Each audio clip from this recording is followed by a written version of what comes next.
What's up, everyone? Welcome, welcome, welcome. Welcome to the Working Class Gamer Podcast presented by Imperial Gaming. I am your host, Stalin Warren, aka Director Warren on PlayStation. Please add me. And I am so delighted, so excited to bring you episode 1 of this podcast. I have been looking to do something like this for the better part of about 2 years now. I go back and forth in my head about podcasts because I do have other aspirations, and I also know how it comes off whenever someone tells you that they want a podcast. Sometimes I feel like there's a little bit of a connotation to it. I know there might be other podcasters watching this that might be saying, you can't think about that, and you are absolutely right. And that is why I'm finally doing it. So thank you guys so much for watching. Thank you for joining me today. We have a lot to talk about, but not too much. It's not going to be too difficult for me to get through, or maybe for you to consume as an audience. I don't want to do too much and pretend like I know more than I do. I want to maintain a constant presence of respect to the entirety of the gaming community, whether that be developers or gamers or some of you who are both. I want to give you the truth about the facts, and then I want to give you my honest opinion, if that makes sense. And so if you just join me on this ride and stick with me, I promise you it's going to work out for all of us in the end. And I appreciate your support thus far. If you've watched my streams or any of my past videos, if you were here at the beginning of this channel when we were trying to just do soft-spoken gameplay videos, I appreciate you for being here then. But yeah, the Working Class Gamer Pod, which is exactly about what it sounds like. It is my opinions, my presentations, and also the facts about the latest and greatest in gaming. But from the perspective of a young 20-something working class gamer, I can't play every game, really just based off of time, not even just because of my social class. I can't play every game. But also, which is something we'll lean into a little bit, hopefully at just the beginning of this pod and not maybe by the 100th episode. I am a frugal gamer. I don't buy everything that comes out. Games are more expensive than they used to be. They're more expensive to make, and they're more expensive to purchase. But also, you know what I'm saying? I like to play a lot of long-form RPGs in my free time. I do try to play what is trending or what is hot as best I can. Right now, I play mainly on my PlayStation 5. I would like to get a Series X, and we'll get into that in a little bit. I'm hoping to get one before the year is out. But with the other thing that we're going to get into later, that is my second priority when it comes to consoles. And I use a Mac Studio, which there is some games available. I'm thinking about getting Death Stranding and Baldur's Gate 3 and do some streaming of both of them, but especially BG3. And if that's something you would be looking forward to, let me know in the comments. But yeah, so I'm not a casual gamer. I play all the time. I just am limited in what I'm allowed to do. But for as long as I've been alive, for as long as I've surfed the internet without parental supervision, I have always been aware of what's going on in gaming. It's just always been something of interest to me. The industry, the people behind my favorite games. I think Batman Arkham Asylum back in 2009 was my first time really paying attention to the people who developed games, the names and faces behind our favorite titles, or at least the titles that I had access to. I watched a lot of people who I still watch to this day. I watched a lot of journalists on IGN, GameSpot, Game Trailers, Destructoid, some of these channels that have grown and evolved into other things, and some channels that don't exist anymore.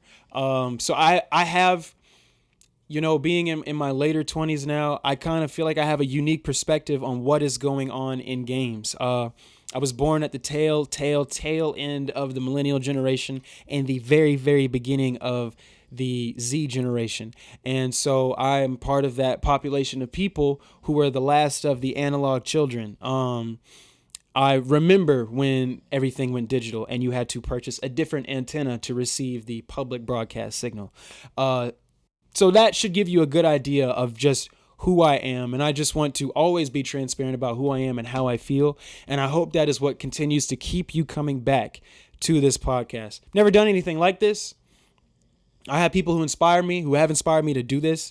Local people who are watching me now, and a couple of celebrity people who I hope watch me in the future, and also just some journalists who have been in the game for so long. I have absorbed a lot of things from all of you, and yeah, so I just want to create a community of individuals that just love games and love to talk about them. I'm not tolerating none of that BS, and we're gonna get exactly into what I'm talking about, but we're gonna get into that later. First, just gonna catch you guys up on what I've been playing.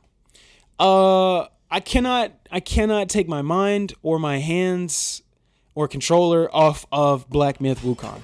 That is my favorite thing right now. I played a little bit of Warhammer 40k Space Marines 2, and by a little bit I mean like 2.5 hours total game time. My PlayStation counter says 5, but that doesn't feel accurate. It's more like 4. But I think both times that I streamed it for 2 hours, so it might be like 4 and some change. But yeah, I played a little bit of it. I feel like I know I still have about 60-something% to go maybe in the campaign. Awesome game, but I just can't leave ancient China. I just can't leave it. I'm really enjoying everything about that game. I've been looking forward to it since 2020, since that first trailer came out for it. That was in a completely different engine, that had things in the game that don't exist in the game currently, just because of things that they had to cut, budget, stuff like that. But this is the masterpiece that I expected it to be. I will probably do an entirely different episode on that game, and I have an idea of how I might want to do that. And I'm not going to do an episode on that game until I can do it the way that I'm thinking of right now. So I'm just saying this on air so that I always remember. But yeah, so far it is my game of the year. I started Astrobot today. I streamed that earlier in the afternoon. Astrobot is really cool.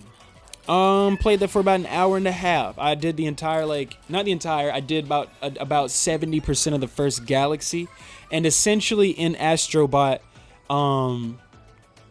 you are, just to speak about it really quickly, in Astrobot, I mean, you play as Astro, and it looks like we're going to be taken on an adventure through the PlayStation canon, through the entire timeline of the last 30 years of PlayStation, which is super dope to me. I love that idea, I love that concept.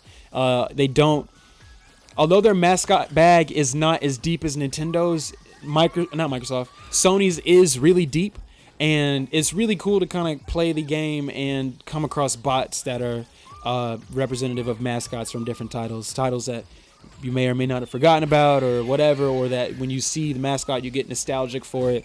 Like I rescued Snake, Jack, Ratchet, the girl from Rift Apart, Ratchet and Clank Rift Apart. Just to name a few of the mascot bots that I've saved today. But yeah, it's really cool. It's really fun. I thought it was a lot of hype. I thought it was a lot of hype when I was seeing like, oh, potential game of the year. Not even potential. People were giving it game of the year on the timeline when it released. It wasn't even out 48 hours. And I was like, okay, the Astro's Playroom was really fire. It was a great tech demo for the PS5. When you take it out of the box while you're waiting on stuff to download, you can play that. And it was super dope. But I didn't see game of the year potential in the videos that I was watching about Astrobot, just the trailers and stuff like that. I saw something super fun. But now that I'm playing it, I still don't think it's going to make me feel that way, and I'm not trying to be resistant to it. I just don't see it giving me enough emotionally for me to feel that way like a Wukong does, like a Dragon's Dogma might, like a Final Fantasy VII Rebirth, the most obvious candidate. But it should be regarded as one of the best titles to come out this year. It's nothing but fun. Like, it literally put a smile on my face. And I know that sounds head ass as hell, but like while I was playing it, there were moments throughout my time playing where I just like bust out laughing or just start smiling at what was happening. Like, I don't know, it's just back to the basics. And it's good to have a game that just kind of takes it back to the basics. Like, we used to just, run from point A to point B, and there was all of this stuff that we could do, but in a general, like, platforming sense. Light melee combat, you know what I'm saying? But it's just, I'm not even about to try and classify it because I know I'm not going to do it justice. It's just what it has going on in the flow that it's establishing. Like, it's one of those games. I don't have children, so it's one of those games that if I had a child, like, I would want to make sure that they played or had access to at least, because it's the kind of game that can give one core memories. But I think that's irregardless of your age. So I got a free code for that game this week. Shout out to Sony for that. My channel is not big enough to demand that, and it still made its way into my pool of gravity. So thank you, Sony. I hope I get more codes from y'all in the future because I'll be happy to review them. I'm going to stream every time I play Astrobot, and I do plan on doing that at least once or twice a week in the coming weeks. So please subscribe and turn on the notification bell. But yeah, I've really just been playing. I really have just played Black Myth for the last, since it came out August 20th, and then I took a break to play the Black Ops 6 beta when it was out and to start playing Warhammer. But like I said, it's a digital only title, which kind of makes it easy to start even if there's something else in the disk drive. So yeah, that's what I've been playing. Let me know what you guys have been playing in the comments below, especially you Xbox people. I am very curious to know what you guys have been playing lately. The one homie I do got on Xbox, I know he's been playing nothing but 2K25. So shout out to y'all 2K players. Actually, we might have to talk about y'all today. We might have to talk about y'all. You might be a good segue into my main topic.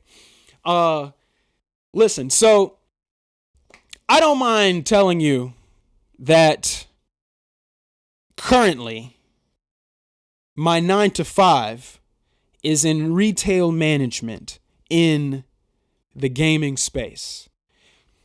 I don't want to say anything because I don't want extra eyes on my particular retailer where I am, but games retail, America, you should be able to deduce where I am.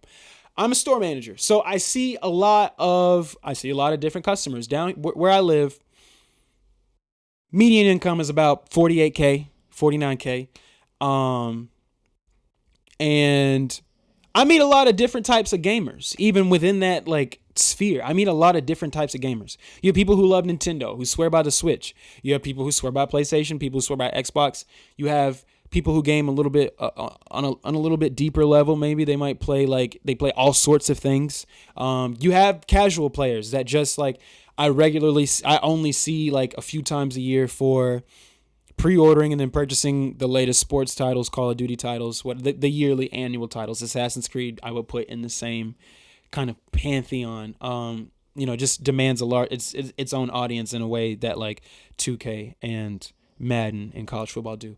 And so I not only am I someone who just reads on these trends as they happen and just does my own personal research in my own free time just because that's what I like to do, but it's also I have a unique perspective because I'm behind that counter, so I see these trends manifesting in real time. And a gentleman came to the store last week during the release of 2K25, and it was a day after it came out. It released on a Wednesday, which is kind of strange. I don't know if it's ever done that in the past. And so this gentleman was he came to get VC. You can purchase virtual currency for the game over the counter. We can generate codes if you are on Xbox. PlayStation, you have to buy gift cards, but Nintendo and Xbox, you can do codes right at the point of sale. So for any title, which is really cool to me, and also for currency. So currency wasn't available yet in the system. Like I said, it was the day after the game came, and we only had 2K24, and I've never played that Risk. I don't know if it's just all the same. I have a feeling, though, it's Take-Two Interactive. It's not all the same. So, we were just doing currency. How much currency do you want to get? We can definitely do, I either have the card amount for you, or I can do a custom amount here for a code. And he was like, man, I'm going to need he said, what's 200,000? And I said, let's look. I just pulled out my phone. I said, let's look real quick. Once I have the PlayStation app on my phone, so I went to the store to see the add-ons for NBA 2K25. And he was asking me, how much is 200,000 VC? And it was $49.99. And he was just like, God, inflation done hit 2K VC. And I was like, we had a really big laugh about it because I've never heard it put that way. But he was just he said he had a lot of words for 2K games and Take-Two Interactive. And he was just basically saying they got a lot of nerve raising the prices the way they do. Because essentially to get your My Player to a level 85, day one, it's $49.99. It's 200,000 coins. It's about 200,000 coins to get yourself up to level 85, around there. I also saw this in real time. I saw my homeboy do this. Shout out to him though. You know what I'm saying? It wasn't, shout out to him. That's his game. I'm not dissing. I don't want nobody to think I'm dissing on them. I just am making an observation that was presented to me by a 2K player who sounded like a hardcore 2K player. If you're buying VC in the first 24 hours of you probably one of them. You know what I mean? So 200,000 VC to get to level 85, not 95, and 200,000 VC for those of y'all who do not play NBA 2K25. If you're like me and you don't know what that is equivalent to, it's $49.99. So day one, the game is $69.99 standard edition. 200,000 VC is $49.99. Now, this is the kicker for me personally. They have a $100 and $150 version. Now, I don't remember what is in the $150 version, but that $100 version only gives you 100,000 VC for an additional $30. You think they cut you a deal and maybe give you 150? Maybe not 200. If 200 is $50 and the game is 70 and you got a $100 edition, maybe you'll give me 150K. I feel like 150K is generous. 125K minimum if I'm getting that version. And that and the Hall of Fame version or whatever the $150 version is called, those two are digital only. A lot of requests. Do y'all have, because they normally do variant covers. I think it was last year or the year before they had variant covers for the standard that included WNBA athletes, and then they had it was 24. So the Kobe Bryant, the Black Mamba edition. There were multiple covers of that game. And there was WNBA variants before. So we're getting calls leading up to the release of the game and after. Do you guys have this edition or that edition in store? Unfortunately, we only have the standard edition. And you have to shoot the retailer some bail because it's not our fault. 2K Games has decided to make this and that available digital only, but you guys can come through to the store. You know what I mean? Get a code, get a gift card, whatever. So yeah. But we had a good laugh about that, and he seemed like kind of ticked off. Like, obviously he made the purchase, but it definitely made him feel away because it was clear to me that it was information that he came into on the way to purchasing 2K and all that kind of stuff. Or maybe because he didn't buy 2K. So he must have got it the day before, took it home, played the game, and went on there to go see how much the VC was looking like, and saw that it was, I need 200,000 to get up to these levels, which is equivalent to $50. He was not happy about it, but he made that. And I can understand swiping your card for $50 on a Wednesday. I can totally understand, like on a game, like on a game, a little $50 purchase on a Wednesday. That's after I already gave you 70 yesterday. So that's the times that we're in. And I think this episode is about greed, like, and identifying it in the right places. Because is that inflation or is that greed? I would be curious to know, and I would love to talk to a 2K player or figure it out if there's a way, if we can go on 2K24 or 23 or 22. I want to go as far back as I can on current generation consoles, if the servers are still alive, as far back as I can, and see how much VC costs to get to a level 85. I would love to see it because from a 2K player's point of view, inflation is happening. And my homeboy who doesn't pay attention to the numbers year after year after year, or he just be having his way. So the $50 don't really affect him like that.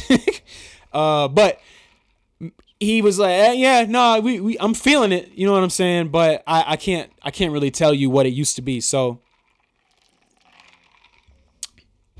I'll be very curious to know because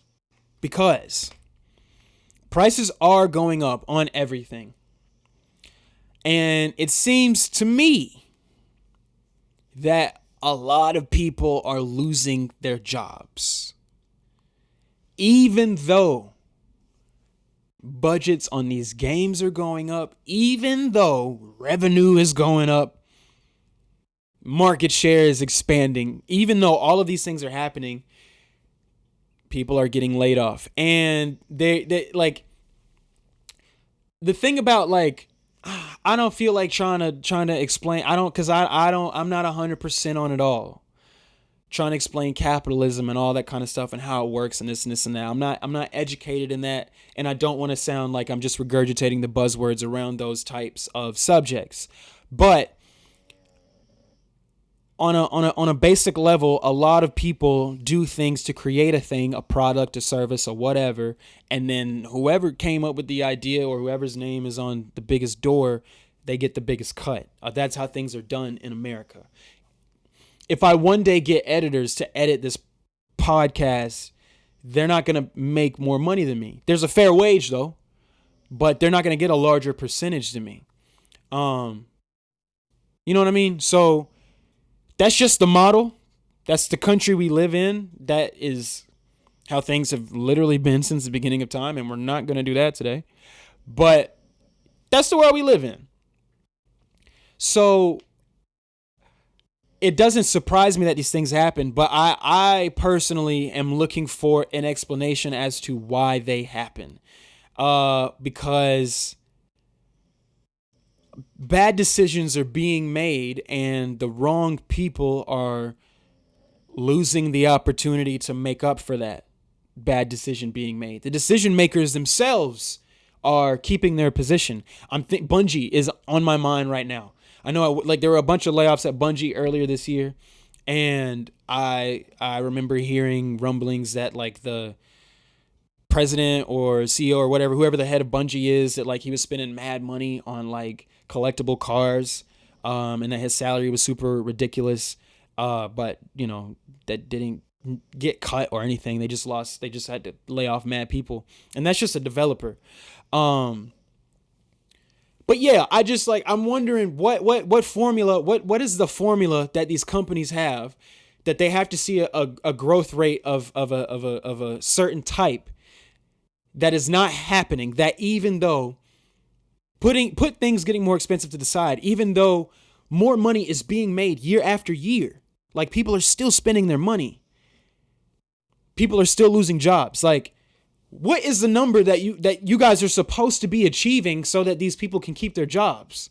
Because if you are deciding we need to develop a game, and a game is not received well, and a game is doesn't have a high Metacritic score, and a game doesn't sell, instead of selling 10 million, it sells 7 million. Why are the people who helped you build a game the way you wanted a game to be, why are they the ones losing their job? Because there is a performance thing, right? Like there is like, if I give you some tasks, you need to at a base level, you need to take care of them. And then everything on top of you just doing what you are asked to do is a bonus, right? So if the A, B, and C is not happening on a development level, like if you need to deliver me these things, if somebody comes to me and says, Stalin, I need 17 clips by Friday, just clips of yourself in different positions in your room so we can analyze light or something, I don't know. And I only have 12 clips on Friday, and I keep up that behavior 17 weeks in a row. On the 18th week, you have the right to say, all right, buddy. You know what I mean? Because I didn't do what I was asked. I constantly came up short. But are all the developers constantly coming up? Are all of these people on the list of layoffs, are they constantly coming up short? Or is the light of even more than what we have now? Is the light that is on that so blinding that the leaders of these companies are just making poor decisions? Is that also a possibility?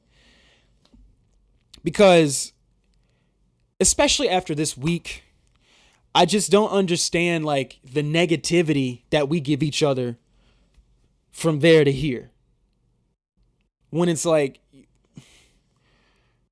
why are you trying to hold the next man accountable for purchasing or not purchasing the PS5 Pro in November when the companies that employ people who make the games that somebody loves, you might not love, but somebody loves Starfield. You know what I'm saying? Somebody loved Hi-Fi Rush. Somebody loves Destiny 2. A bunch of people love Destiny 2. Have loved that game through all the BS that the players feel like they have been put. I hear how people talk about Destiny 2. People still love that game. So there are people that love that game. And there are people who are still spending money in the little store where you spend money. Is it really on Q&A? You know what I'm saying? Is it on quality assurance that y'all didn't sell 17 million copies or whatever you're looking for? And this is the other thing. This is the reason it is greed. If we look at the film and television industry, and I'm lumping them into one, and if you look at the music industry, and if you look at what has happened to both of those industries as far as the artists, the creators that make these products in those respective industries, what has happened to those people in the aftermath of the boom of streaming or subscription-based content, right? All of these people down here, the makers, are being shortchanged, which causes their executive producers and showrunners to the executive producers and the showrunners are being shortchanged. So it's causing them to shortchange their employees, the gaffers, all the grips, all those people in music, your engineers, your A&R, all that kind of stuff, right? Because the presidents of certain divisions or the executive producers of certain shows are not really being given their fair share because they have to give a large lump sum to the corporation that is presenting their product. Like, we hear all the time musicians are losing money hand over fist with streaming. They're doing these crazy streaming records. Like they're breaking these records, but they're not really seeing there's not an even return across the board. Like, as far as the money that an artist themselves takes home. And I'm not even getting into the contracts and all that other stuff. And in film and television, like, we see that all the time. Like, these companies are spending tens of millions and billions of dollars on like useless content and the useless content is the slop we're getting for 7 or 8 seasons. And then you have stuff that like changes the conversation, changes discourse, wins awards or whatever, and is cut after like a year or two, and then these people are without jobs. But like the people who approved these things or greenlit these things or whatever, or are making these decisions, right, aren't suffering. David Zaslav is the biggest example. And because this is not a film and entertainment podcast, I'm not getting into that. But the CEO of Warner Brothers Discovery has been taking massive L's since he became the CEO. But 1,000 people at Warner Brothers Discovery lost their job this year. But he got paid more this year than he did last year. Like, stuff ain't adding up. And again, it's because we live in this age of subscription-based content. I told you guys something on my stream when I was talking about the reveal of the PlayStation 5 Pro, and I have some numbers, and I'm not going to get into it for too long, but I just want you guys to know, just to give you an example, we're going to use this as a baseline. This is in home entertainment media. So discs, Netflix, and buying and renting movies and TV shows via like Vudu or whatever, right? So you got physical product. And I'm always going to use this as an example, as a comparison, until I can find a detailed breakdown for gaming, like I have for home entertainment media. This is just like movies and TV. Spending is up, number one. The spending in physical product is down though, but spending overall is up. So through the first half of 2024, $451 billion. Oh, excuse me. That's millions. That's first half of 2024. Total, let's just do total revenue. Total spending, $25.36 billion. Last year, through the first half of the year, we were talking $20.761 billion. So we're looking at an increase of almost $5 billion of spending. And the vast majority of that spending is being done digitally. 24.9 billion of that is total digital spending. Physical products only make up $450 million of a $25 billion industry, home entertainment, right? And subscription-based streaming, videos, SVOD, not just regular videos on demand, but subscription-based videos on demand, is accounting for 22.87 billion of that revenue this first half of 2024. That's 22 out of 25. I would be willing to bet that in gaming, we are seeing similar like margins, not necessarily numbers, but margins. Like we're seeing of the 25 billion that is spent on home entertainment media, 20 billion of that is for subscriptions. That's like your $9.99s, your 19.99s, your $7.99s a month, your Hulu, your Netflix, your HBO Max, all that kind of stuff.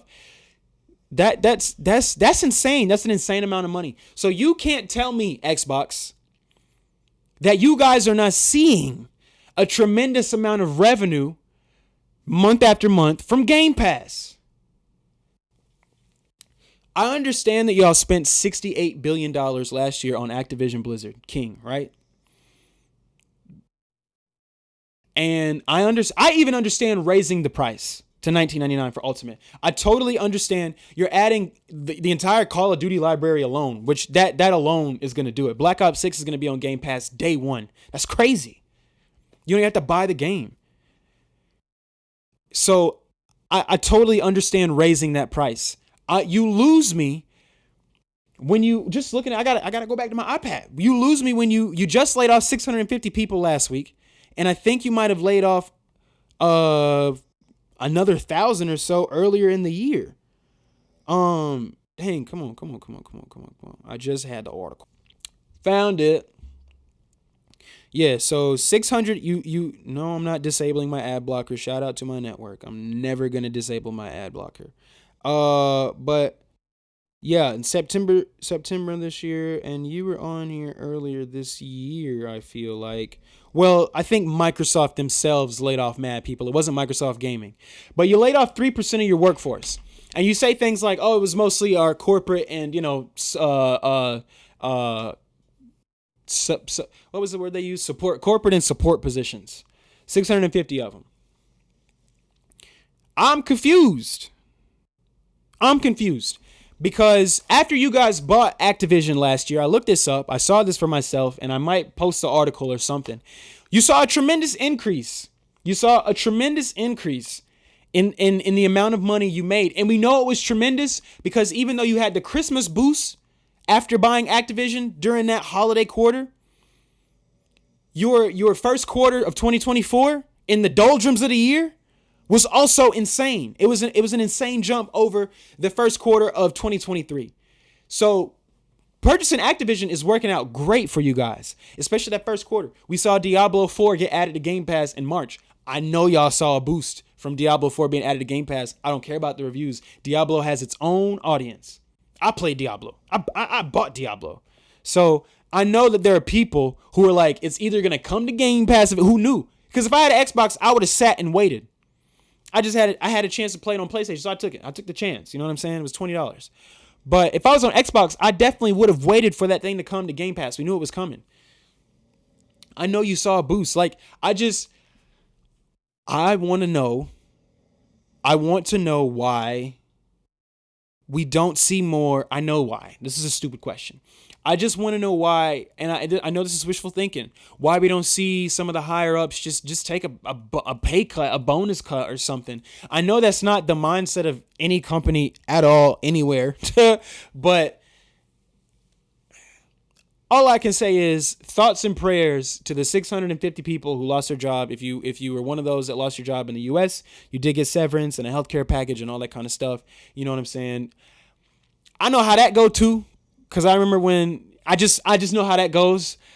So I was about to put somebody I know on blast, but I'm not going to do that. I just know how that goes. The severance package thing. It's never like enough, like relative to whatever. But they got a spreadsheet. They know our values in these companies, like on down to the last cent. So they did a calculation, and they would rather write 650 of y'all off,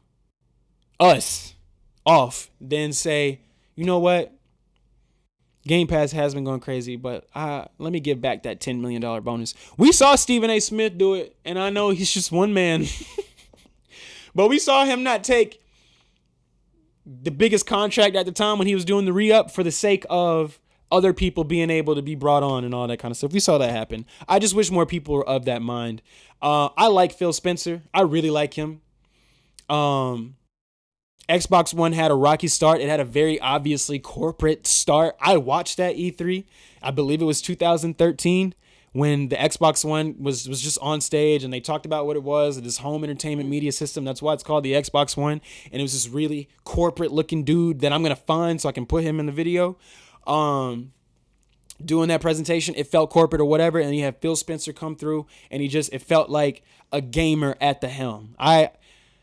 You know what I'm saying? I rock with you, bruh. But I thought you would stand up enough to figure out a different way than sending out that email that I'm not going to read. But I found it, Variety had it in their article, and we're already at 30 minutes on this topic. But it is what it is, man. I thought you was a little bit better than that. But thoughts and prayers to those people affected. Hope you guys find your way, especially in those corporate positions. This is the other thing that's happening in the digital age. A lot of these departments are like, what's the word I'm looking for? Being like, I don't know, consolidated, liquidated, whatever. Like they're just disappearing. You know what I'm saying? Like the department and the amount of people it used to take to do something 10 years ago is either unnecessary or you don't need as many people. So there's a lot of that happening. And then as you acquire entire companies, you're getting all of their R&D, you're getting all of them, you're getting everything about them. That plays a factor too.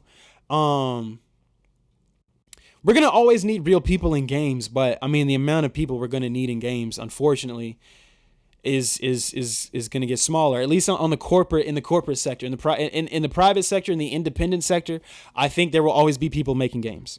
Really quick, don't know if you guys heard, Annapurna Interactive, that entire staff walked out. Basically, they couldn't come to terms with it, to a new deal with their parent company, Annapurna, with Megan Ellison and them. And I mean, you don't walk out of a company for no reason.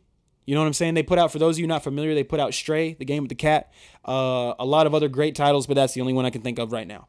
I like Annapurna. Shout out to Zero Dark 30. It's one of the film production houses I hope I get to work with in this lifetime.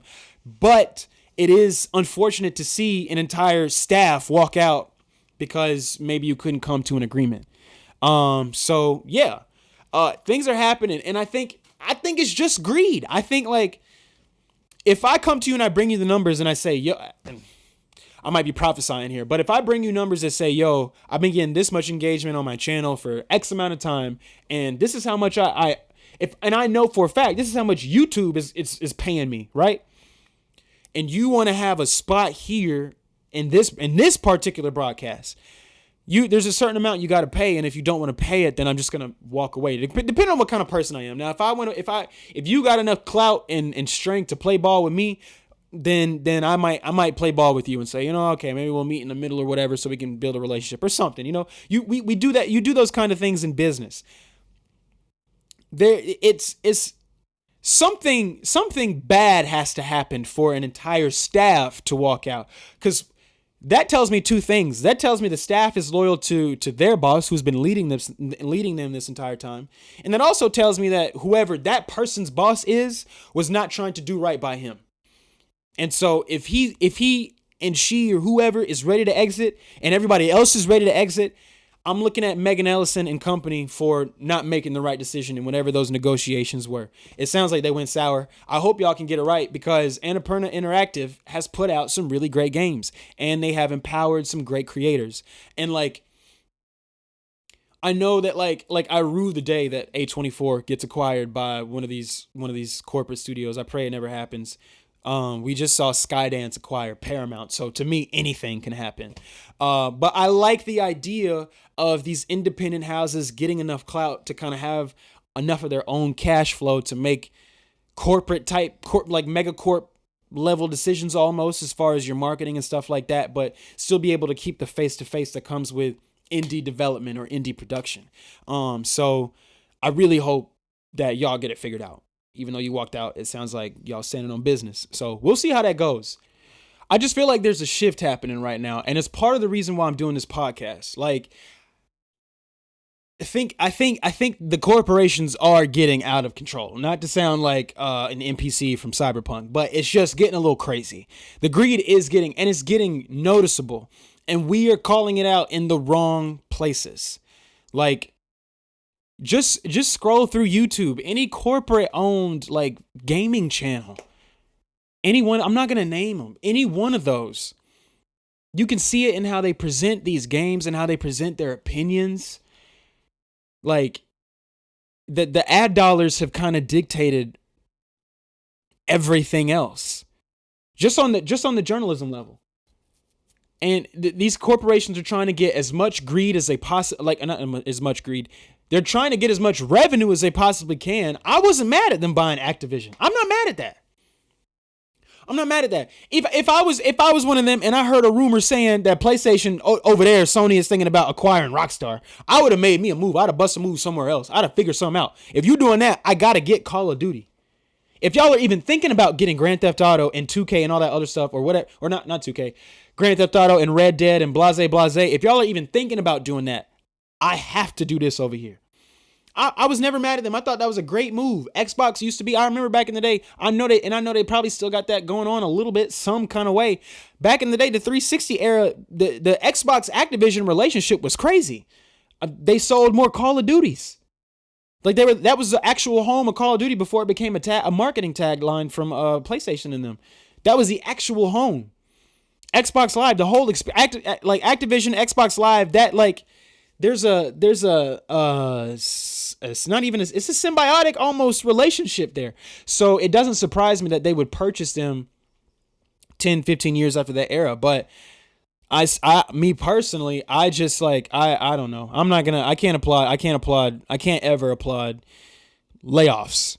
I don't see how they help because people get laid off and y'all continue to make horrible decisions. People get laid off and we get incremental advances in our technology year after year.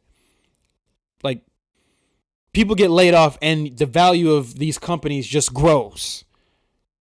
These millionaires become billionaires, and some of these billionaires are on the way to being trillionaires and whatever. And however you guys feel about that statement, I mean, we're going to see that in our lifetime. But people get laid off. In the tech space, I don't understand it. And I'm man enough to admit to you that I'm not educated in that regard. But as a reader, as a consumer, I don't understand it. But from consumer to consumer, some of y'all is tripping.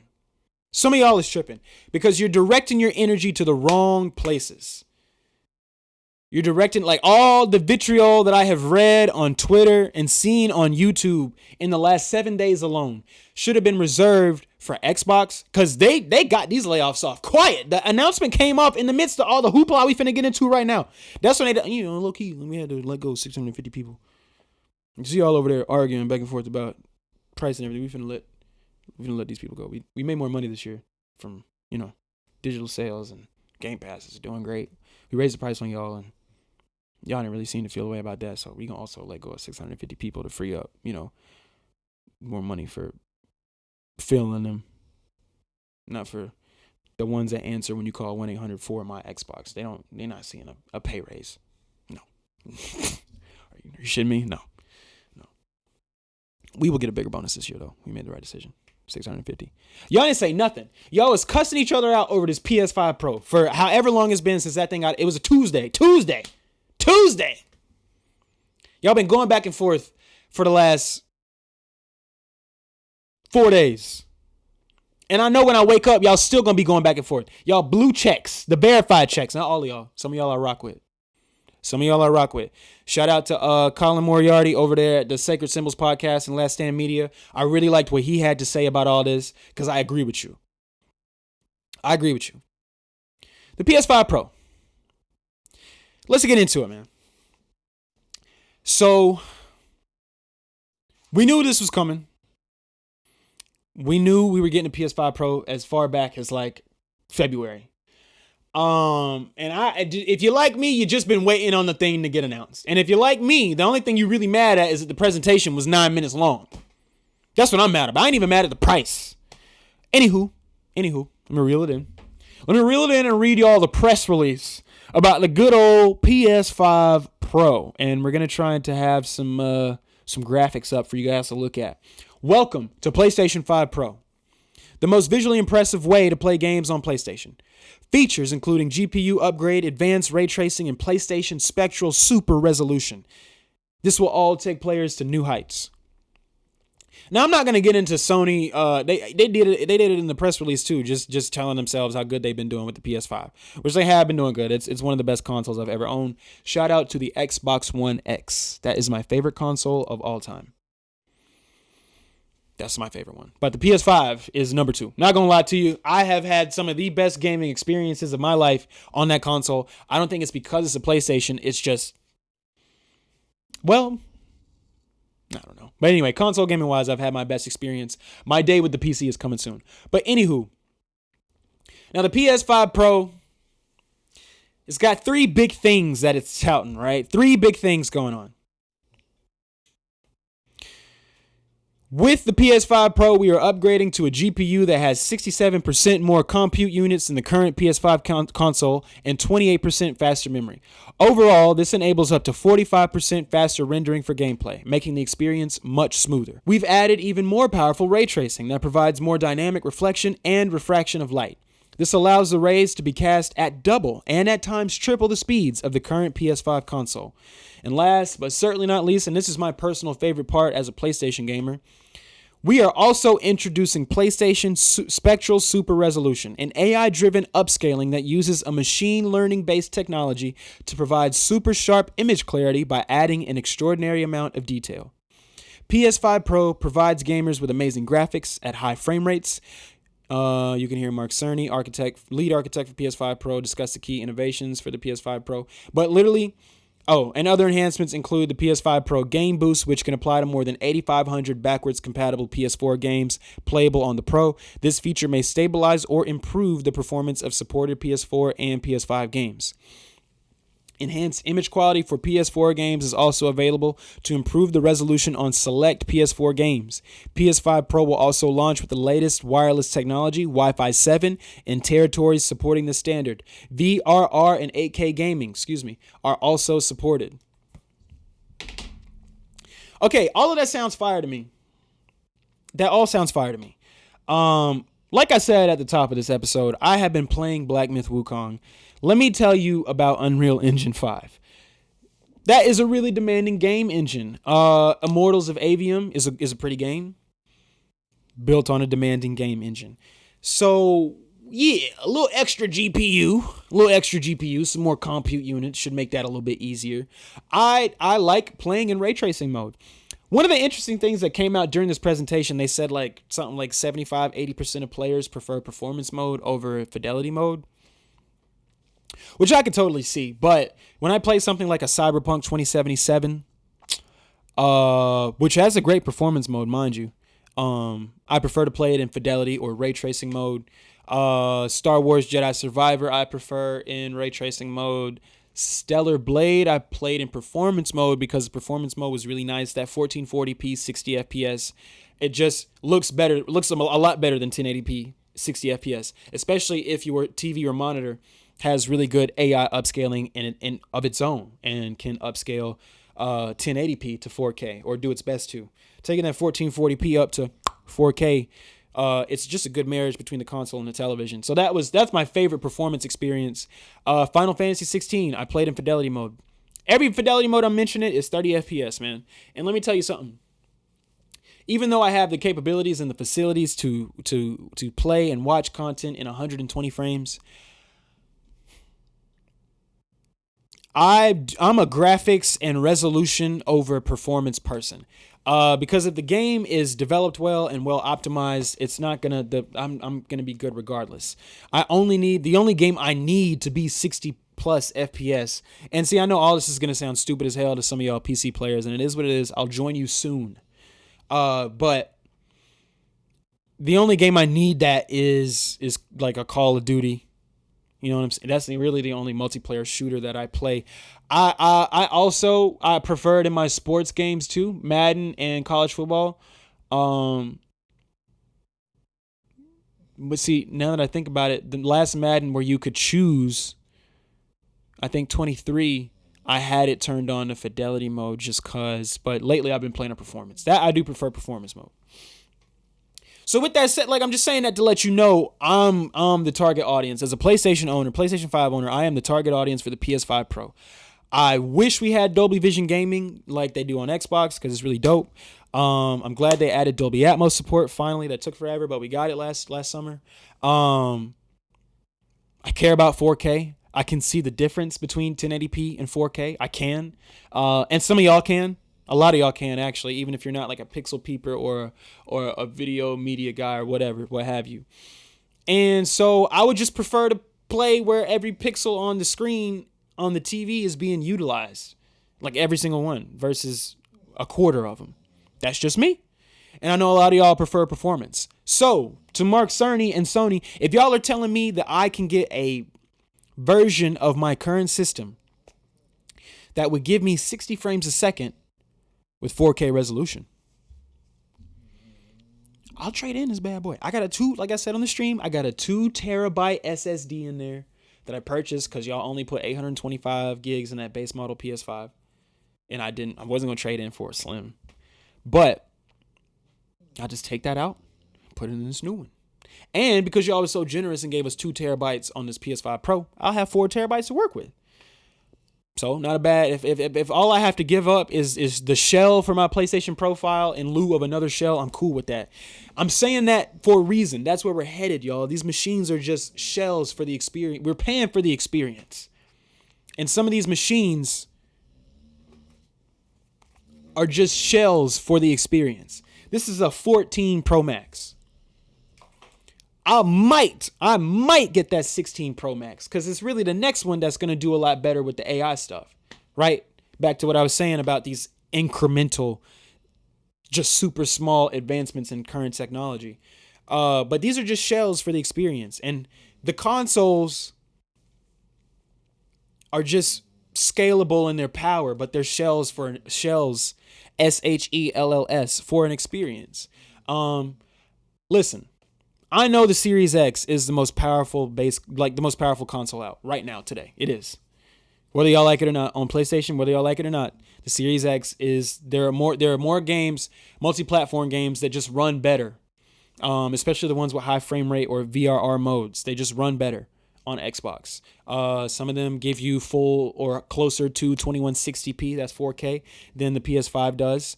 A lot of the high marks are actually like 1762p or whatever. You're seeing a lot of 1560 something and 17 over here on PlayStation and 1760 something over here on Xbox.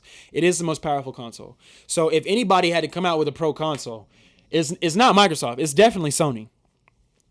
Although they have the best experience in my opinion, they got the best UI in my opinion. It feels more gamey. They don't have the most powerful console on the market. And that hasn't hurt them because their first party games have been incredible. They have maxed out that system. Now, I know that Final Fantasy 16 and Spider-Man 2 could run the same way they do on Xbox Series X. But nobody wants to deal with coming up with a version that's going to work on the Series S. And so that is where Xbox has lost out, I feel like, at least. I feel like that is part and parcel why we have not seen that many great exclusives come out, because I think they're spending a lot of time on optimization for the Series S. Stalker 2 also has to run on the Series S. You know what I'm saying? Hellblade 2 had to run on the Series S. Gears of War 6 is unfreaking fortunately gonna have to run on the Series S. Gears of War E-Day. I think it's been holding them back. I've held that opinion for a long time. I'm standing by it. So the PS5 Pro to me is kind of necessary. I don't know about you guys, but some of these games with performance mode, just the first party, I ain't even gonna talk about third party. Some of these first party games are ugly as hell performance wise. Like Final Fantasy VII Rebirth. I know that's y'all's Game of the Year candidate, and it might be mine when I finally play it, but I'm not playing it till the Pro comes out because that performance mode is ugly as hell. And like it's soft. There's no sharpness nowhere. At least in some performance modes, you know, there's sharpness around your character, and there's a smaller field of view that has that immediate to it. You know what I'm saying? Just to save on the resources to make it better performing. But Final Fantasy VII Rebirth, more than 16 in my opinion, is a soft as hell picture in performance mode. Looks great, fidelity mode, but it's 30 FPS, and it is the type of game that low-key would benefit from me being able to play in performance mode, because when I started my second playthrough of 16, I did that in performance mode.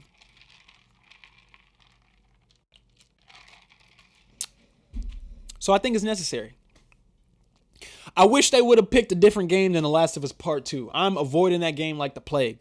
I did not want to see that as the first example. I would have rather have seen, as someone who's another game I forgot to say, as someone who's actively playing it, I would have rather have seen you come out the gate with Gran Turismo 7 than The Last of Us Part 2. I don't have beef with that game. I've heard people talk and speak very highly of that game. It's just how they have handled that product. Like, I don't know. I don't know. Digital Foundry. I gotta go back and look at that video because I don't remember them being too fond of the upgrade from Part 2 to the Part 2 remaster. So I didn't want to see that. Me personally, Ratchet and Clank I could have dealt with, but GT7. I'm not. Listen, I'm not unrealistic. You didn't have to give me Ghost of Tsushima 2. I saw a lot of that out there. Y'all didn't have to. The PS5 Pro to me was not the state of play to reveal that game. It needs its own state of play. And hopefully they come in hot with some state of plays that show off PS5 Pro gameplay, and they don't try to stream it so we can actually see. But I didn't need Ghost of Tsushima 2. I would have done better with GT7. I would have done better with Horizon Forbidden West. It's just something about The Last of Us Part 2. But that's y'all's biggest game. So whatever. But yeah, like I said, 9-minute presentation. I don't know. Shout out. I like Mark Cerny. I like how he breaks down information. I like how he gives you the technical specs. I just like that he uses developer jargon when he's presenting these products. Like, it's not for every consumer, I think, to be understanding what he's talking about. I think that's on purpose, though. I think they pick him to deliver it the way he does on purpose. Because again, like, listen, and I'm going to use the stats that y'all been putting on the timeline all week long. The PS4 Pro is only accounts for like 13% of the PS4 install base. So, and those things are cheap. They were cheap when they came out. Also, real quick, I heard y'all saying things and I don't agree. Some of y'all on the timeline, some of us did buy PS4 Pros specifically for Red Dead 2. That is precisely why I bought a PS4 Pro. Matter of fact, I want to say, no, that was just that. I think that was for someone else. But I bought the PS4 Pro bundle for Red Dead 2. I definitely bought that. Not Spider-Man. I played it again when I got the PS4 Pro. So yeah, we people definitely did that. And people are 100% going to do it for GTA 6. I think people are going to do it for Assassin's Creed Shadows. I think people are going to do it for Metal Gear Delta. It's other games that are going to get people to buy the PS5 Pro. People who have a setup, people who are on these LG OLEDs, people who are on these Samsung QLEDs and the TCL mini LEDs, like the people who are on who have flagship TVs and flagship monitors. I think they're going to get the PS5 Pro. And I think like we can talk about, and this is where I agree with Colin on the Sacred Symbols podcast. We can talk about, we can analyze critically the product itself, but I'm not going to get mad at somebody else for buying it or not buying it. Again, back to the retail management angle. Like listen, you already know. Shout out to them. Shout out to that particular retailer giving out $410 for trade-in credit. This is not me telling you as a worker. This is me telling you as somebody. I saw it on Twitter before I went to work the next day. $410 on a receipt. Trade-in credit. That's smart. That's gonna extend the longevity of that particular company. As somebody who's been shopping at that place for as long as I've been shopping. Again, I'm in my late 20s and not super late. Not super late. It's a few years until I get to 30. It ain't super late.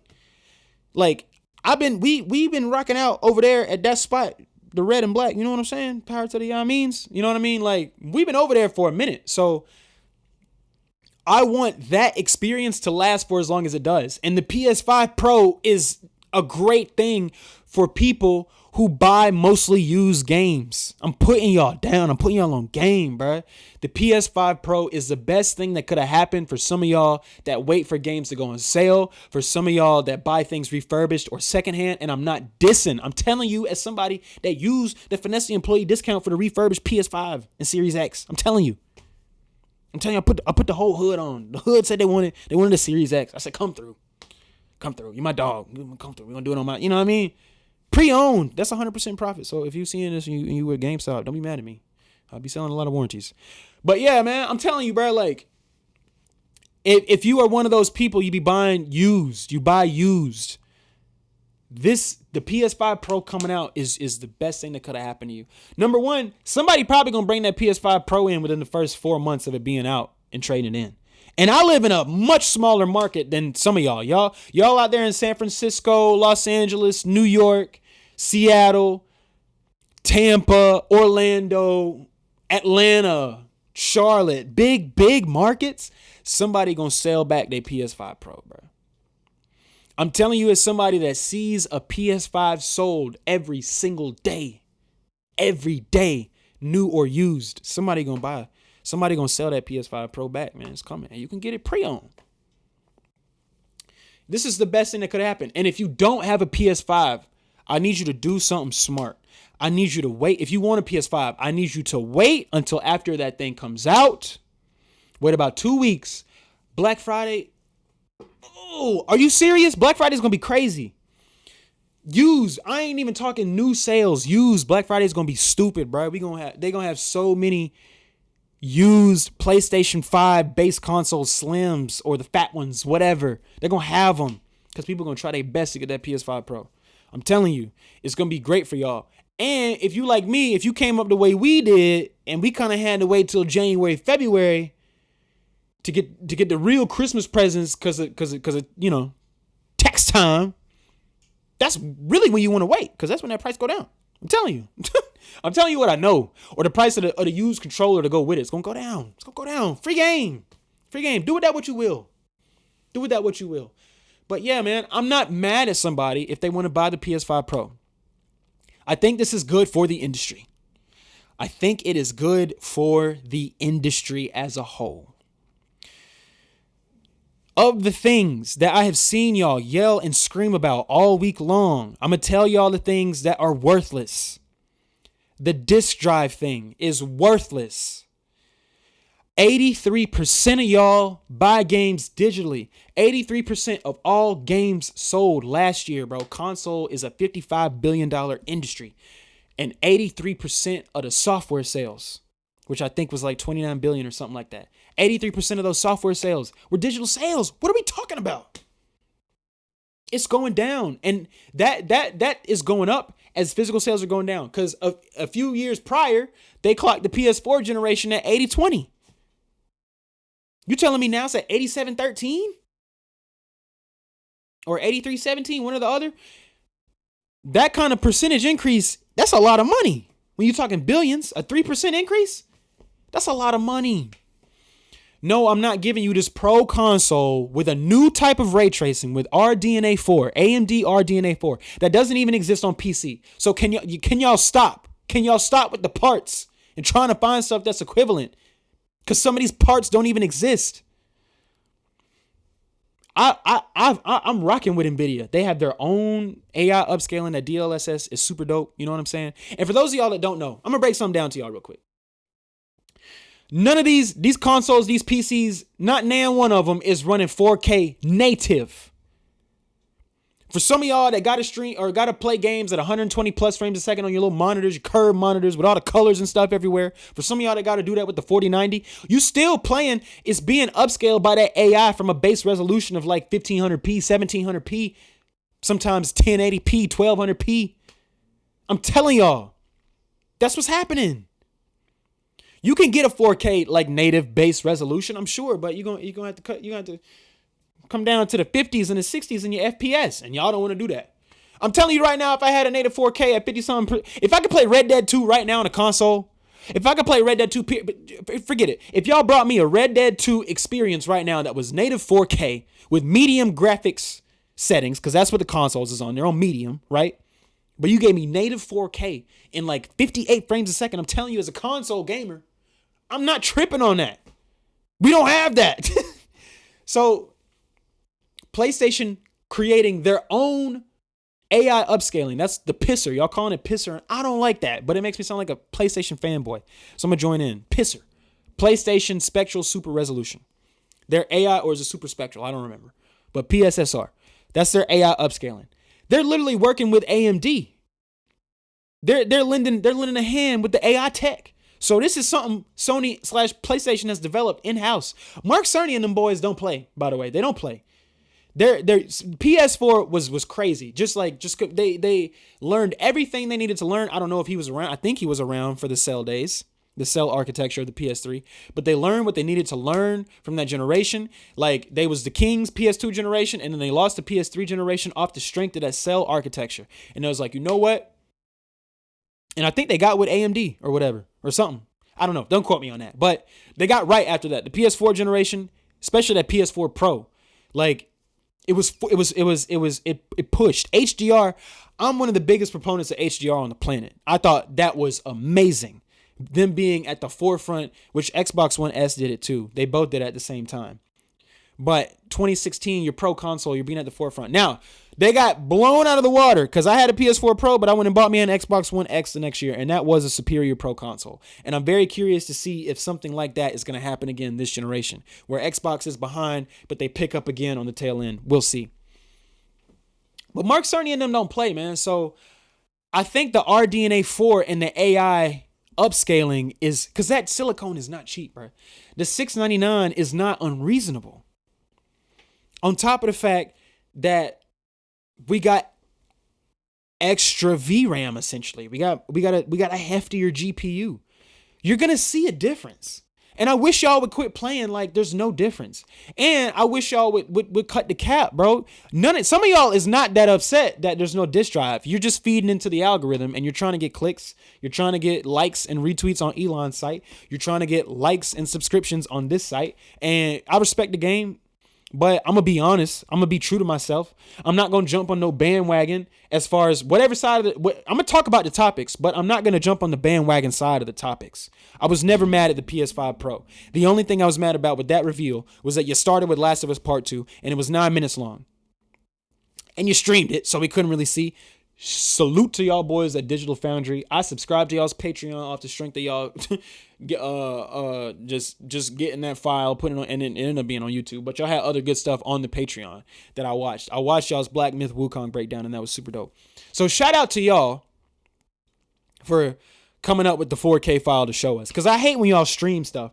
And for this particular thing, stream the showcase or whatever. But this thing, you're literally creating a product for the sake of having better graphics, and we can barely see the uptick. You know what I'm saying? But Digital Foundry saved y'all. Or maybe that was intentional. I don't know. But I'm not finna argue with nobody about whether or not they're gonna buy it. And I'm definitely not arguing with nobody about whether or not that $699 is a reasonable price. I cannot speak for what's going on in Europe and Canada and all that. For as long as I can remember, things have always been more expensive in Canada. So, that's on y'all. But I'll take $699 and a $75 controller price over $799 or a $749, because we're talking in Georgia, we got an 8% sales tax, so we're talking $756. You know what I'm saying? $750 with an 8% sales tax is not, it just makes it's not as fun. It's just not as fun anymore. That's like $60. So now we over $800. So I'll take $750. I got controllers. You know what I'm saying? I got controllers. I got the games. I don't need nothing but the shell. So $750, and then I'm trading in $14. You know what I mean? And it's gonna work out. $300 some dollars. That's not bad to me for an upgrade. Y'all spend more on phones. Y'all spend more on your phone upgrades. You just do it about a month, so you be fooling yourself. But you spend more on the phone upgrade. So I don't want to hear all that. I do just want us to be for real with each other, bro. Like, Sony's not greedy for pricing the PS5 Pro at $699. Sony gets greedy when if and when they lay off hundreds of people. And we see what's going on at Bungie. That's a PlayStation owned company. That's when they're being greedy. To me, that's when we should be screaming. That's when y'all should do the console wars. We see y'all got like 650 people over there laid out, bro. Y'all lame as hell, bro. Y'all can't keep no employees, bro. They don't even care about y'all for real, bro. They letting go all them people, bro. You know what I'm saying? And y'all ain't got no games over there. I'd rather hear that, bro. I would rather hear that. If I played Xbox Heavy, and I'm finna get into it because I want to play Starfield Shattered Space. But if I play Xbox Heavy, that would be funny to me. Right? Because the jokes are still getting to the root. Like, bro, making fun of, and then again, like, y'all are trying it's the same thing with politics. It's like the people who support these major corporations or these major parties, like, y'all, first of all, y'all believe anything. Let me start there. It's a bunch of people out here saying anything, paying for their verification. I miss the days of actually where you had to be somebody to get verified. Now you just got to have a credit card. But these people paying for verification, just telling y'all stuff, breaking news. I heard such and such. And I don't want to talk about nothing that ain't actually verified. Like I still, my journalism got to be a little, I got to get a little, my sources got to be a little corporate. You know what I mean? They got to be a little corporate. I'm not trying to hear from you Mad Dog 88 with the AI generated profile picture. I'm not trying to hear from you about breaking news on Sony or Microsoft or Nintendo. Sorry, I'm not trying to hear from you, bro. I need to read a press release. I'll take an inside scoop from your boy Jason Schreier at Bloomberg or something. One of them heavyweight journalists or a press release. That's all I want to hear. I don't want to hear the inside scoop from a paid verification. I'm sorry. And some of y'all, I know it was verified before they started doing that. I know who y'all are. I've been around. I'm the last of the analog generation. So I trust and believe I know the difference. But y'all believe anything. And y'all be using that to shout back and forth at each other. And when I say y'all, I'm talking about the fake blue checks, because that's what I'm saying. I'm not, people gonna have their opinions, you know what I'm saying? We call them NPCs, right? They're gonna have their opinions or whatever in the comment section and all that kind of stuff. But you blue checks are ridiculous. Like, y'all are ridiculous in every sector, in movies, in any sort of entertainment, in politics, in anything. The paid blue checks are ridiculous, bro. And I was really taken aback at how many of y'all were surprised at the lack of a disk drive. Again, 83 to 17%, bro. 83%. Like if we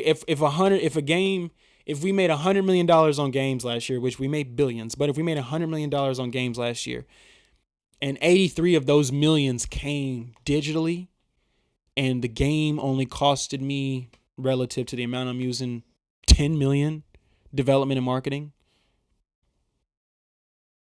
What are we talking about? What are we talking about, y'all? If the developer is cool with me on the back end, if I'm Sony and the developer is cool with me, and they are cool with the cut they've been getting, because the developers, I'm telling you, they don't give a shit. They don't give a shit, bro. They dropping these physical copies like a year later. Alan Wake 2 is getting a physical deluxe edition this fall. That game came out last year and did fine. It did well. But they're cool. They getting a different cut. They getting a different cut from the digital storefront versus putting it in the, the retailer, the Target, the Walmart, and the other ones. They're getting more money that way. Direct to consumer. That's what we believe in, right? If I made a movie, I would want to just be able to get it straight to you. I would want to make a movie on the level of Avatar and just get it straight. Well, no, that's a lie. Because if I could be in 5,000 theaters at once, I'd take that too. And that comes with a little bit of corporate backing. But yeah, you know what I'm saying though. As a creator, like if you make a product, you got all the money you needed to make that product, and then you could kind of cut out the middleman so that you could get a little bit more money on the back end, you would do that. And you're not mad at the big corporation that sells your games for coming out with a pro console that doesn't have a disk drive. That's optional.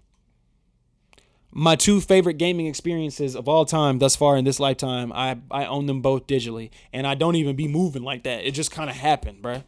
Cyberpunk 2077 was on sale with the Phantom Liberty, you know what I mean? And I just, I had to get it. I had to get it at that price. And Black Myth Wukong was, I don't know if it's because it's from China or what, but digital only. So I don't want to hear no crying about the lack of disk drive. $79.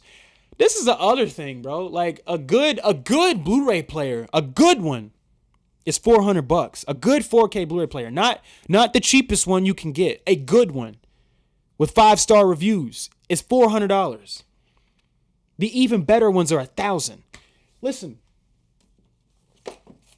I just watched Dune Part 2 the other day. Dolby Atmos sound, it plays wonderfully on the PlayStation 5. So yeah, it's a little $79 to put that 4K Blu-ray drive on there. I got, man, come on, bro. We watched Furiosa last night. Just bought that yesterday. Bought that yesterday at Walmart. Shout out Walmart for still having a little 4K section. Like, bro, I'm not that upset about it. And clearly the consumer that's ready for it ain't upset either. It might be some scalpers buying up these PS5 disc drives. Like in my store in particular, the same disc drive has sat in there since the PS5 Slim came out last November. It just got sold yesterday. We have to fulfill like web orders sometimes. It just got sold yesterday. It's going somewhere to like Massachusetts or whatever. For whatever reason, our store had to ship it out. And I was like, oh no, I should have bought it before it happened because I might not see one of them again until November. I might have to spend 120 on eBay. That's shit, man. Is that Sony's fault? A little bit. I think they might be sitting at the reseller tables. We found out that Nike was doing it about 4 or 5 years ago. So I think they might be sitting at them reseller tables too. I think they might have a little something to do with it. They definitely don't care because they're selling the console. They're selling all these pieces. So they don't care.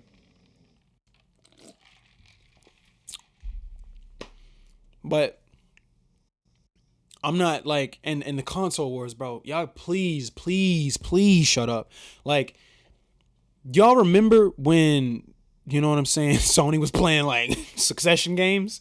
And I ain't gonna put it all on them, but it might have been them. But you know what I'm saying? All them documents got leaked during the FTC stuff when Xbox was trying to buy Activision, and it came out that Xbox was trying to drop a Series X that was 2 terabytes digital only, a cylinder console. That was going to be their mid-generation refresh. Y'all remember that? I do. Clean ass PDF file, bruh. What are we talking about? Can y'all stop with the console wars? They was about to do the same thing. They were about to do the same thing, and then it leaked. And there might have been a little hoopla about it, but they didn't really get a great reception because they doubled back, and now they're dropping a $599 2 terabyte Series X with a disk drive. And I'm not mad at that price, by the way. I'm not saying that it's shade. I'm just saying. That 2 terabyte digital one is nowhere to be found. That was supposed to be your $499 price point. It's gone. It's not even there. It's not even there. Xbox, I'm sure, is killing the digital game because of Game Pass. I'm sure of it. And they got a great home entertainment setup. They got Dolby Access built into the console. They had it day one. Dolby Vision gaming, all that kind of stuff. They can't do Dolby Vision on the Blu-rays, but, whatever. But yeah, bro, I don't want to hear all that, bro. I don't want to hear all that. All the energy y'all had this week for people who want to get the PS5 Pro, all the energy y'all have for Sony for revealing the PS5 Pro.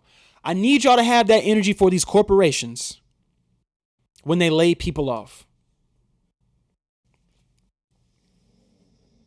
I need y'all to have that same energy for these corporations. Because listen, inflation is happening, bruh. I'm telling you, VC is more expensive. It's more expensive. The 2K players are not happy. I heard it. I heard it from one of their mouths. They're not happy about it. They're not happy about it. And Take-Two Interactive, I think, still laid off like 1,000 people this year. I got a list, and I'm pretty sure they were on it.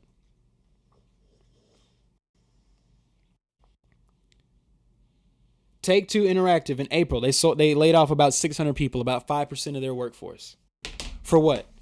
Y'all are about to be dropping a supposedly $2 billion game. That's probably going to do $1.5 billion in the first 10 days it's out. Maybe more than that. It's going to do $2 billion in the first 10 days of release. And we had to lay off 600 people. I'll be wanting to know, like, how much money is that? How much money is that? I know 2K25 is selling. I sell it. I know it's selling.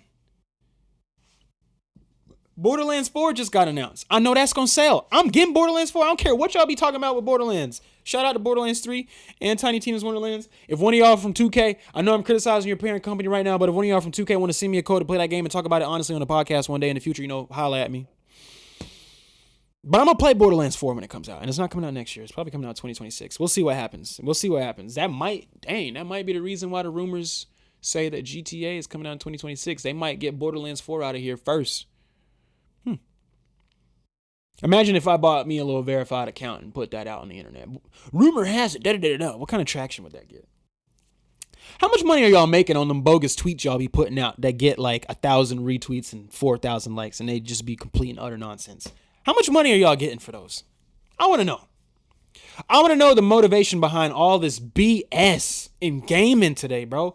It used to be like, the BS used to be reserved like for the chat rooms, bro. You could go on the internet and find an honest conversation about games. You got to find somebody like me or somebody like Daryl or somebody like, you know what I mean? Some regular dude to give you a regular honest opinion that you might can relate to. Because these like, and the journalists are just doing what the editors say. And the editors are answering to boards, and the boards are answering to shareholders. So I'm not mad at all of y'all. Like, when it comes to the journalism and stuff, I'm not mad at all of y'all for real. I'm mad at the companies that, that pay y'all. I'm not mad at y'all. But y'all, you got to take care of your family. You got to feed yourself and your family. So, I don't know. It is what it is. But I just, golly, bro. Twitter was the most insufferable space on the internet. I'm telling you. Just insufferable. And I'm praying that we just get right. One day, I just hope that we focus on the right thing. Like Astrobot coming through like a palate cleanser. Like, I think we need more of that. Like, we need more back to the basics. Like, is the game good? Is it fun? And are the people making it being paid fairly? That's like, we lost Game Informer, bro. We lost Game Informer in 2024. Like, it's a shift happening. But I think we have to get at the forefront of the information, and we have to analyze it critically and deliver it to whoever is choosing to consume that information. I don't want to be playing into no biases. I don't want to play into identity. I don't even want to play into identity politics. I just want to speak truth. I want to speak to the truth. And I think it's important for us, because I'm still a viewer, to support people who live and do things independent of this system. Like, when it comes to gaming, I'm not trying to get super deep. Just like, bro, if E3 was still around, I'm not getting flown out there no time soon. I don't think I'm going to PAX East. Maybe, but I don't think I'm going to TGS next year. Maybe 2026. I can see that for myself. 2026 Tokyo Game Show. I'm not going there next year. You know what I'm saying? I'm gonna be sitting here like on my computer playing my games and just like seeing what's going on and talking about it. And that is the shift that's happening. People are making games. Donkey has made a game, at least that I know of. I'm seeing it happen. I'm seeing people build platforms and then use those platforms to do things. Chris Stuckman is directing his first movie this year. I think it's coming out. It hasn't come out yet. It's coming out soon. And bro been reviewing movies for the last 10 years. So I think for those of us who got a true love of the game, I think those are the people we got to support and listen to. Because if we buy into these headlines, and I'm not gonna make fun of Destin Legary over there at IGN. I don't think dude at Digital Foundry was trying to dunk on him when he told him, hey, if you want to get a PC that matches the PS5 Pro, you're gonna spend considerably more than $699. I don't think he was dunking on him personally, but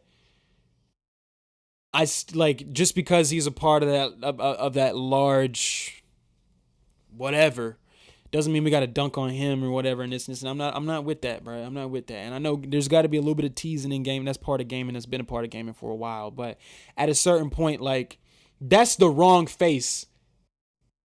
That's the wrong face to dunk on. That's the wrong person.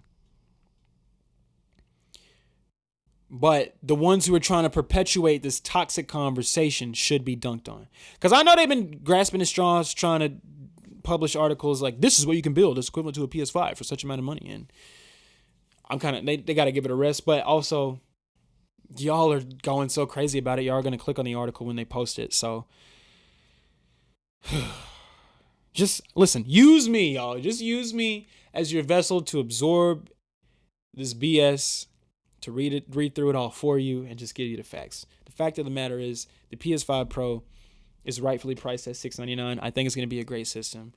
But we got to hold these companies accountable for laying off these really, really wonderful and talented people. Closing down game studios. They're giving us wonderful experiences. I'm looking at you, Xbox, trying to close down Tango. Luckily, they got saved, but they don't all get saved. So if y'all got a blue check and tens of thousands, hundreds of thousands of followers, even if you fall on the wrong side of the DEI thing, bro, just be for real with your audience. Be for real with your platform, bro. I feel like you still gonna get clicks, man. We don't gotta throw stones. Don't throw, and y'all be hiding your hand after you throw the stone. We don't gotta do all that. We should have been throwing stones at Xbox, and not because you don't like Starfield. We should have been throwing stones at them because they laid off 650 people, even though the revenue is up, like by the billions. We should be throwing stones at them for that. So, anyway, thank you guys so much for joining me on episode 1. I know exactly what I'm going to call this. The title came to me during recording. I'm excited for this. I listen. I have so many opinions on things that be happening in real time, and I had no one to talk to about them.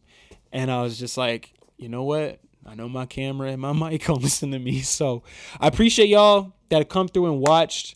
I don't want to promise the schedule, but I do want to do this like on Sundays. I don't know if it's going to be every other Sunday or every Sunday, because recording and like filming and recording this type of presentation isn't too difficult for me. But you know, it is what it is. So yeah. With that in mind, please, I'm begging, baby, like and subscribe. Like the video, subscribe to the channel. If I sent you this link and asked you to review me, be honest with me, but I have feelings. My moon sign is Pisces, so don't make me feel bad about myself. But I like this, and I believe in myself, and I will continue to do my best to give you guys great content. If you need me, I will be playing Black Myth Wukong. I will hopefully be streaming Warhammer tomorrow night. I'm really excited to get back into, bro. Warhammer is so fire, bro. Warhammer is just fire, bro. Like it's an imperial game if there ever was one. Like just a blend of space stuff and religion stuff and like military industrial complex stuff and commentary and all that kind of stuff, man. And like, you know, dudes, you know what I mean? Slaying aliens. Shout out Gears of War. Shout out Warhammer. Yeah, I'm enjoying that. And Black Myth Wukong, I'm in the last chapter. And I'm probably going to do a special stream for that ending. And I have an idea for that podcast episode. And man. Y'all, give me a W in the chat if you believe in me. If you believe we can make it happen. But anyway, let me quit rambling and raving. Thank you guys for joining us here at the Working Class Gamer Podcast, episode 1. Y'all be blessed. Y'all be easy. I will see y'all when I see y'all. All right.